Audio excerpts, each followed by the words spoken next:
ఒక వ్యక్తి తను తీసిన ఫొటోస్ కోసం తన ప్రాణాలనే వదులుకొని ఆ ఫోటోలను కాపాడుకున్నాడు. అది 1880 మౌంట్ సెయింట్ హెలెన్స్ అగ్నిపర్వతం పేలబోతుంది. అందరూ అక్కడికి వెళ్ళి పరిగెడుతున్నారు. ఒక్కడు మాత్రం అక్కడే ఉన్నాడు. అతని పేరు రాబర్ట్ ఫ్లాన్స్బర్గ్.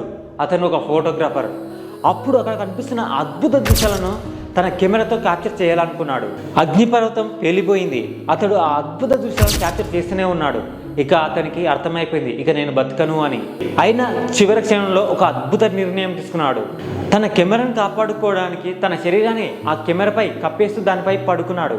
అలా అతను చనిపోతాడు. కొన్ని రోజుల తర్వాత అక్కడ ఉన్న మనుషులకు అతని శరీరం బాగా కాలిపోయి దొరికింది. కానీ అతని దగ్గర ఉన్న కెమెరాకు ఏం కాలేదు. మీరు ఇప్పుడు చూస్తున్న దృశ్యాలు ఆయన తీసిన ఫోటోలే. అయితే ఆ ఫోటోలు భూగర్భ శాస్త్రవేత్తలకు ఎంతగానో ఉపయోగపడ్డాయి. కొందరు చనిపోతారు కానీ వారి కథలు ఇప్పటికీ బతికే ఉంటాయి. ఇలాంటి గొప్ప వ్యక్తుల గురించి తెలుసుకోవాలంటే వెంబడే సబ్స్క్రైబ్ చేసుకోండి.